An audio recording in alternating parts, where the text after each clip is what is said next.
ಇವತ್ತೆರಡು news paper ತೊಗೊಂಬಂದೆ.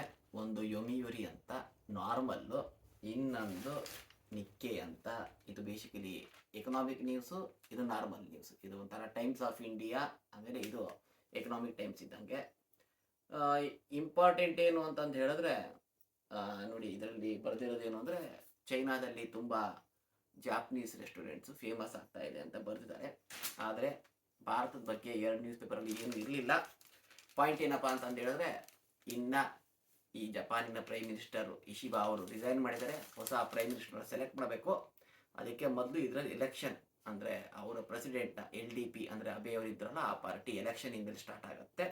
So 5 ಜನ candidates ಇಲ್ಲಿಂದ ಬಂದರೆ, ಕೊಯಿಜುಮಿ ಅಂತ, ಇವರು ತಕಾಯಿಚಿ ಅಂತ, ಆಮೇಲೆ ಹಯಾಶಿ ಅಂತ, ಕೋಬೆಯಾಶಿ ಮತ್ತು ಮೊತೊಗಿ ಅಂತ.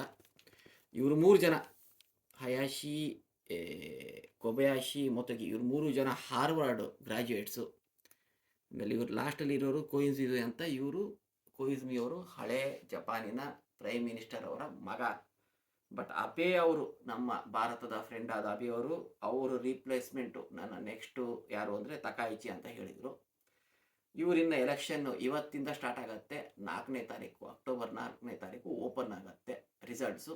ಸೊ ಈ ರಿಸಲ್ಟ್ ಬಗ್ಗೆ ನಾಳೆ ಇನ್ನೂ ಸ್ವಲ್ಪ ಡೀಟೇಲಾಗಿ ಬರಿತೀನಿ. ಇವರು ಇದರಲ್ಲಿ ರೈಟ್ ವಿಂಗು, ಇವರು ತಕಾಯಿಚಿ ಅಂತ ರೈಟ್ ವಿಂಗು ಕನ್ಸರ್ವೇಟಿವ್ ಇದ್ದರು.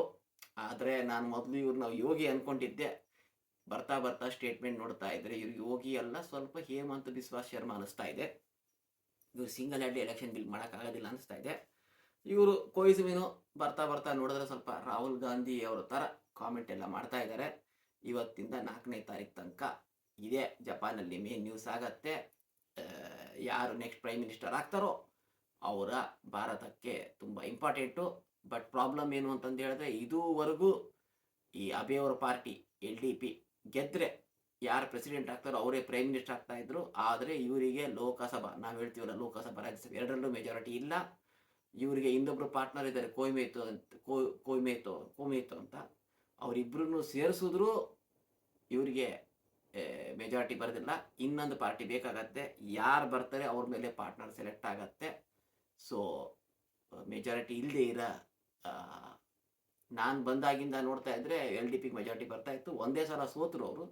ಬಟ್ ಸ್ವಲ್ಪ ಇನ್ನು ಜಪಾನು ಇನ್ನೊಂದು 4ನೇ ತಾರೀಕು ತನಕ ಬರೀ ಎಲೆಕ್ಷನ್ ನ್ಯೂಸೇ ದೊಡ್ಡದಾಗತ್ತೆ. Thank you.